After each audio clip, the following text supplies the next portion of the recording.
ये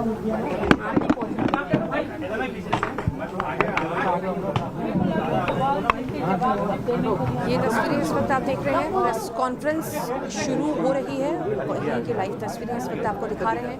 इंदौर टू भोपाल पर नेपाल में अर्चना की बरामदगी और बाइट शुरू कर दी जाए या आप लोगों को कुछ जानना है?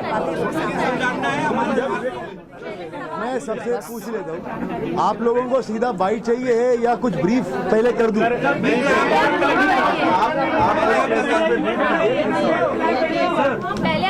दीजिए। 7 तारीख से कल की मैं वही चाह रहा हूँ। माइक ऑन कर दीजिए, पॉइंट बता दीजिए आप। हेलो हेलो हेलो हेलो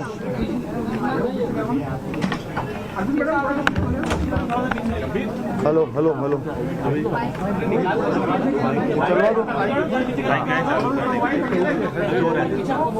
चलो कोई बात नहीं, मैं ऑडिबल हूँ मेरे ख्याल से। अगर 2 मिनट आप सब लोग शांत हो जाएंगे। मैं 1 मिनट पहले पूरा के पूरा मामला किस तरीके से हुआ, क्या हुआ, वो पूरा ब्रीफ में दे देता हूँ। उसके बाद में आपके क्वेश्चंस और लास्ट में मैं बाइट कर दूंगा, ठीक है?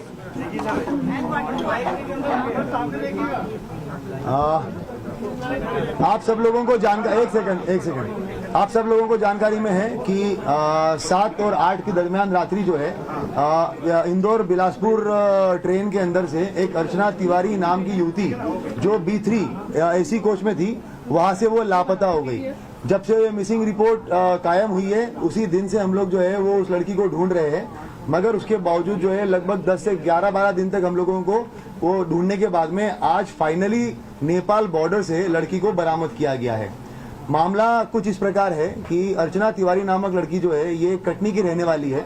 वहां से उसने अपना ग्रेजुएशन कंप्लीट किया हुआ है। वहां पर ये जो है वो स्टूडेंट छात्रा, नेता छात्रा वगैरह भी रही हुई है NSUI से। उसके बाद में फिर ये 2 साल तक जो है वो जबलपुर में प्रैक्टिस करती थी एडवोकेट की। उसके बाद इंदौर में ये पिछले 1 साल से एडवोकेट की वकालत कर रही थी।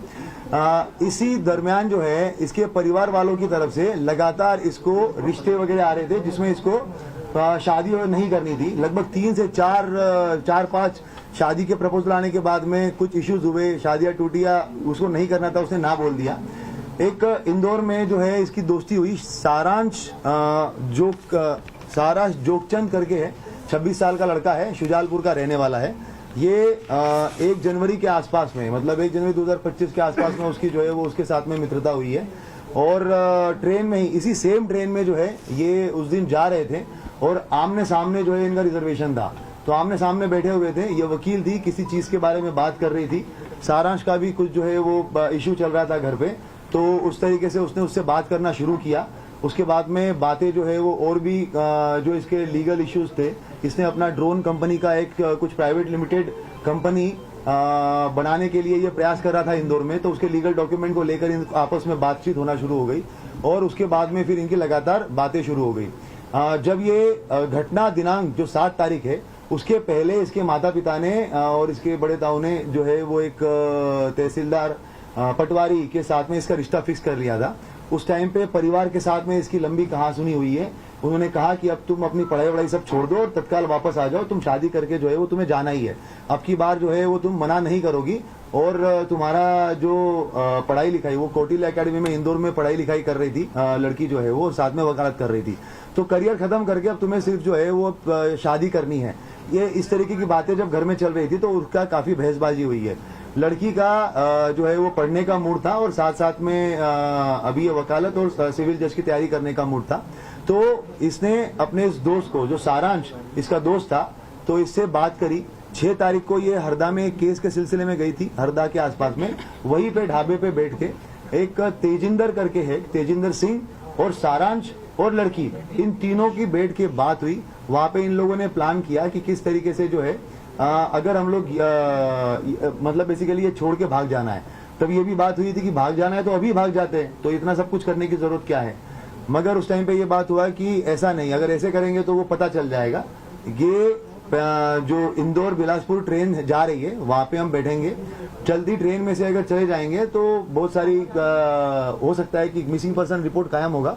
मिसिंग, क्योंकि वो खुद भी एडवोकेट थी, वो ये जानती थी कि भाई GRP में मामला कायम होगा और वहाँ पर बहुत ज़्यादा ये मिसिंग पर्सन वगैरह जो है वो ऐसे होते रहते हैं, तो हो सकता है कि वो मामला जो है वो ऐसे ही निकल जाए और उसके बाद में हम लोग जो है वो अपनी अलग आइडेंटिटी से अपनी अगली लाइफ स्टार्ट कर, मतलब मैं अपनी अगली लाइफ स्टार्ट कर लूंगी।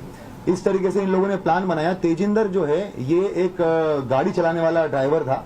ये इसके संपर्क में जो है वो पिछले लगभग 3-4 महीने से आया हुआ था। तेजिंदर जो है वो सारांश के थ्रू इसके संपर्क में आया था। ये कहीं पे भी जाती थी माहेश्वर या बाकी जब जगहों पे, तो ये तेजिंदर के साथ में ही जाती थी, तो तब से इसको जानती थी। ये इटारसी रेलवे स्टेशन के पास में रहता था, तो इनकी बात हुई कि कहाँ पर सीसीटीवी कैमरे नहीं है। तो तेजिंदर ने बताया कि इटारसी रेलवे स्टेशन जो है वो मैं बहुत अच्छे से जानता हूँ, वहां पर जहाँ पे कैमरे नहीं है वहां से मैं उसको लेके चला जाऊंगा। तो ये डिसाइड हुआ कि ये इंदौर से बैठेगी। उसके बाद में फिर जब ये ट्रेन में बैठी है तो इसने सारांश को फोन किया है। कपड़े जो है वो सारांश शुजालपुर में रहने वाला है सारांश, और इंदौर में अप डाउन करता है। वहां से ये कपड़े खरीद के लेके आया उसके। ये एक अपनी XUV 700 XUV गाड़ी से जो है वो बाय रोड वहां पे इटारसी तक आया और नर्मदापुरम तक आया। नर्मदापुरम में इसको तेजिंदर मिला। तेजिंदर के साथ में इसने उसको कपड़े दिए। तेजिंदर जो है वो नर्मदापुरम में ट्रेन में बैठा हुआ है। ट्रेन में बैठने के बाद में इसने लड़की को कपड़े दिए। उसके बाद में जो सारांश है ये लड़का पहुंचा इटारसी बाय रोड। उसके बाद लड़की ने जो है वो अंदर ही अंदर कपड़े वपड़े चेंज किए ताकि उसको कोई पहचान ना सके। उसके बाद में ये A2 B3 कोच में ये थी, मगर ये A2 कोच से अलग से बाहर निकली इटारसी में। इटारसी में ऐसे बाहर निकली कि क्योंकि तेजिंदर को पूरा पता था कि कैमरे का सिस्टम कहाँ पे है और कहाँ पे नहीं है, तो आउटर एरिया में इसने जो है वो लड़की को उतारा और वहां से उसको लेके चला गया। और बाहर जो है वो सारांश वेट कर रहा था। तो वहां पर उसने जो है वो लड़की को लेके जाकर सारांश को दे दिया। लड़की ने अपने मोबाइल और घड़ी जो है वो तेजिंदर को दे दी और बता दिया कि भाई इसको जो है ये आपका बागतवा और मिडघाट वाला जो एरिया है उस तरफ कहीं तो फिकवा देना ताकि ये बात हो जाएगी। तेजिंदर से उसने ये भी बात की थी कि हम लोग 3-4 लड़कों से एक रिपोर्ट लिखवा देंगे कि भाई कोई तो लड़की उड़की जो है वो यहाँ पे गिर गई है करके ऐसा। और ट्रेन में जब आगे गाड़ी वाड़ी रहेगी तो वहां पर हम लोग जो है वो कंप्लेन करवा देंगे। ये सारी बातें हो गई और उसके बाद में उसको मोबाइल और घड़ी वगैरह दे दिया। लड़की जो है वो सारांश के साथ में आगे चली गई। कोइंसिडेंटली सारांश ने एक व्यक्ति को भी साथ में लेके आया था, तो वो भी उसको भी हम लोगों ने राउंड अप करके उससे बयान लिए हुए हैं।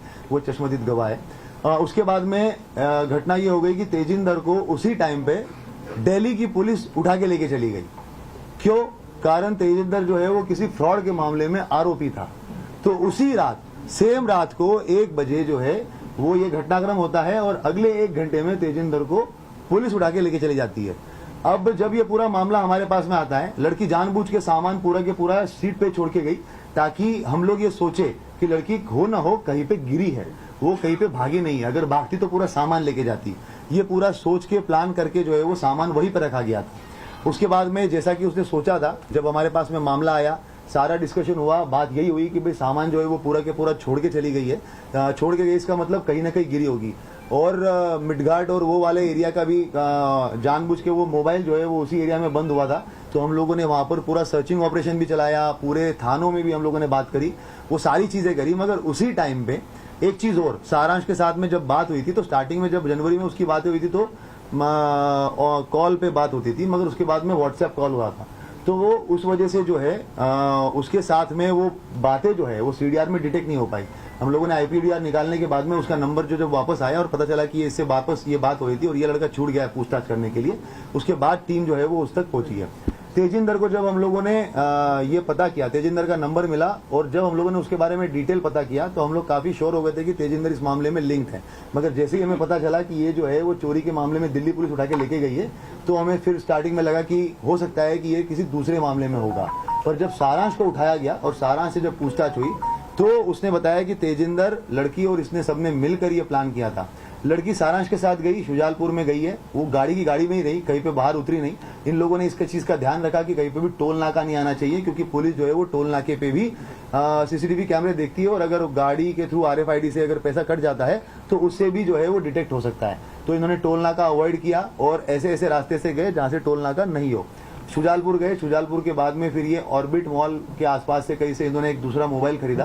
और लड़की, जब तक मीडिया में इस चीज का काफी हाइप हो गया था, तो जितना इनको एक्सपेक्टेशन था कि मामला एकदम सिंपल तरीके से निपट जाएगा, तो वो लगने लग गया कि अब तो ये नहीं होगा, तो इसको मध्य प्रदेश छोड़ के कहीं तो जाना पड़ेगा जहाँ पे अलग भाषा के लोग हैं, तो इन्होंने हैदराबाद चूज किया। उसके बाद ये बुरहानपुर गए, बुरहानपुर से इन लोगों ने जो है वो हैदराबाद की बस पकड़ी। हैदराबाद में जाने के बाद में ये 2 दिन 1 रात जो है वो हैदराबाद में रहे। फिर जब मामला और ज्यादा हाई पकड़ने लग गया तो जो सारांश है, ये ड्रोन का जो एक नया स्टार्टअप इसने डाला हुआ है और इसका जो क्लाइंट बेस है वो नेपाल में भी कुछ है। तो इन लोगों की पहले वो बात हो चुकी थी, तो इनकी बात हुई कि अब इसको जो है वो भारत छोड़ के ही हम लोग जो नेपाल की तरफ चले जाएंगे। उसके बाद फिर इन्होंने बस पकड़ी, बस पकड़ के जोधपुर से दिल्ली, दिल्ली से उसके बाद में जो है ये कुछ दिन वो काठमांडू चली गई, लड़की काठमांडू चली गई, लड़का जो है वो वापस आ गया। और लड़के ने ये भी किया कि जो इसका मोबाइल था उसको जब मेन टाइम था उस टाइम पे उसने एरोप्लेन मोड पे करके पूरा के पूरा बंद कर लिया।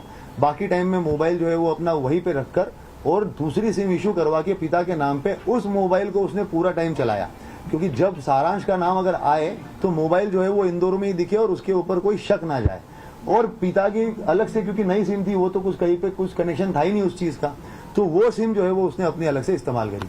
काठमांडू छोड़ के ये वापस आ गया। उसके बाद में 3-4 दिन तक रहा, जब पुलिस ने इसको राउंड अप किया हम लोगों ने सारांश को, और उसके बाद में जब चीजें निकल के आई तो उसके थ्रू नया नंबर जो था उसका, उससे बात कर और उसको वहां से बॉर्डर तक बुलवाया गया और बॉर्डर पे लाखीमपुर खीरी पुलिस की मदद से हम लोगों ने जो है वो लड़की को बरामद किया। बरामद करके जो है वहां से दिल्ली, और दिल्ली से अभी सुबह सुबह फ्लाइट से यहाँ पे लेके आए हैं। अगर कोई अलग और कुछ सवाल पूछना चाहता है तो एक एक करके पूछते हैं। हाँ, आपको मास्टरमाइंड कौन है इस केस का, पूरा मास्टरमाइंड तरीके से पहले इनका क्वेश्चन का जवाब दे देता हूँ। फिल्म देख के वैसा कुछ नहीं है। लड़की एडवोकेट है, पहले भी छात्र नेता रह चुकी है, सिविल जज की तैयारी कर रही है, काफी कुछ चीजें उसको पता है, जीआरपी का काम करने का तरीका, डीएफ का काम करने का तरीका, मिसिंग पर्सन का कितना इंपॉर्टेंस होता है, क्राइम का कितना इंपॉर्टेंस होता है, 363 का कितना इंपॉर्टेंस होता है, ये सारी चीजें उसको पता है।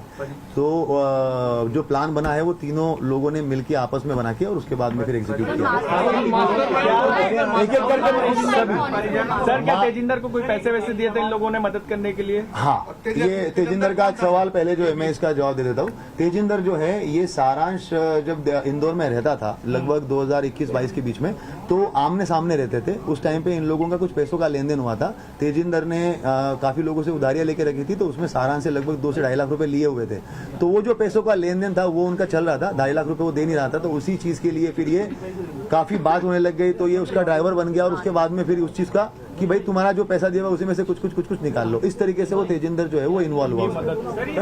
राम तोमर वाली बात मैं पहले कंप्लीट कर लेता हूँ। राम तोमर जो है गुमशुदगी वाले मामले में कहीं से कहीं तक इन्वॉल्व नहीं है, मगर राम तोमर की जो पहचान है वो लगभग ग्वालियर जबलपुर में जब लड़की प्रैक्टिस करती थी उस टाइम पे किसी के थ्रू ही है। लड़की से हमने बातचीत करी है, आप भी अलग से अभी बाद में भी उससे जब भी बातचीत होगी तो जानकारी में आएगा। लड़की का कहना है कि राम तोमर को आज तक उसने चेहरा भी नहीं देखा उसका, मगर राम तोमर उसको लगातार फोन करता था और उसने बीच में 3 से 4 बार उसके टिकट्स बना दिए थे, जो एक भी टिकट में वो वापस गई नहीं है। उसका ये कहना था कि तू ग्वालियर आ जा और ग्वालियर में जो है वो प्रैक्टिस कर।